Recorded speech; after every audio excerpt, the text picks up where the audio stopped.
ivoirienne. Ces derniers jours, nous avons suivi l'actualité en Afrique du Sud, où des étrangers ont été tués, chassés. Cela fait le tour du monde. Le buzz, comme on le dit. On a parlé de xénophobie, surtout de la part du Nigeria, qui a vu nombre de ses citoyens être refoulés. Mais le Nigeria, qui était si chaud à condamner l'Afrique du Sud, a fermé ses frontières avec le Bénin. En tout cas, ce que nous savons, c'est que le Nigeria a fermé ses frontières avec ses voisins. Ce qui nous amène à nous poser cette question.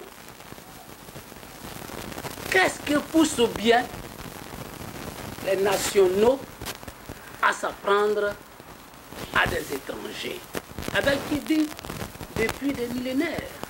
Qu'est-ce qui les pousse? Et comme je l'ai dit toujours, celui ou ceux que je blâme, ce sont les chefs de l'État. Mais enfin, comment pouvons-nous imaginer que des pans entiers de l'économie d'un pays puissent appartenir à des étrangers quand il y a des nationaux qui sont là, qui sont aussi compétents? Comment cela peut-il arriver? C'est par la faute des dirigeants. Comment peut-on, dans un pays, pratiquer le rattrapage ethnique, qui est une forme aiguë de la xénophobie dans un pays? Donc, on peut blâmer l'attitude des Sud-Africains, mais il faut savoir pourquoi les nationaux sont amenés à agir ainsi. Parce que, qu'on le veuille ou non, l'étranger vient demander à l'autochtone. L'étranger, dans une certaine mesure, est un commandeur. Mais comment? Comme je l'ai dit là-haut, l'étranger peut s'approprier tous les biens d'un pays. C'est là que nous disons, l'étranger n'est pas un danger. Sauf si il veut prendre ma place, la place qu'il est venu me demander pour se mettre à côté de moi. Parce que ce que nous vivons, surtout en Côte d'Ivoire, c'est que les étrangers veulent nous faire croire que la Côte d'Ivoire était no man's land. Comme s'il n'y avait personne ici. Allez dans certains bureaux, vous serez édifiés. Et pourquoi? Tout ça à cause du rattrapage ethnique.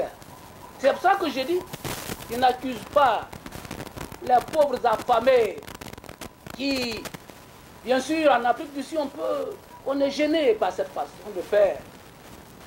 Hein? Les pauvres affamés, eux aussi, qui disent l'économie, nous avons droit aussi à notre part de l'économie. D'où la brutalité.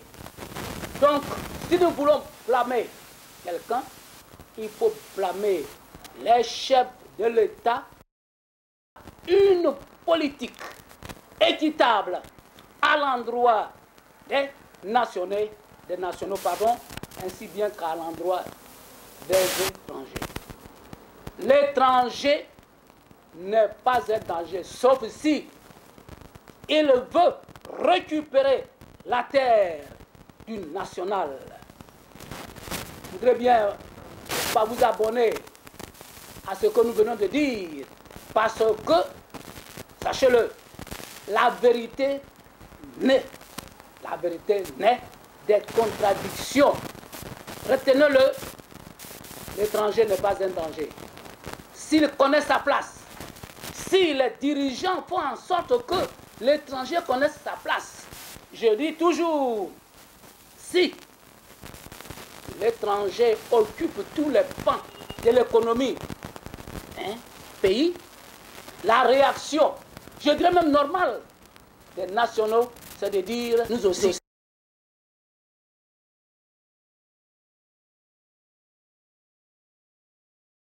Au moins de trouver quelque chose à nourrir sa famille. Donc, au regret de me répéter, l'étranger n'est pas un danger, sauf qu'il ne connaît pas sa place par rapport au national. Je vous remercie, abonnez-vous, à très bientôt.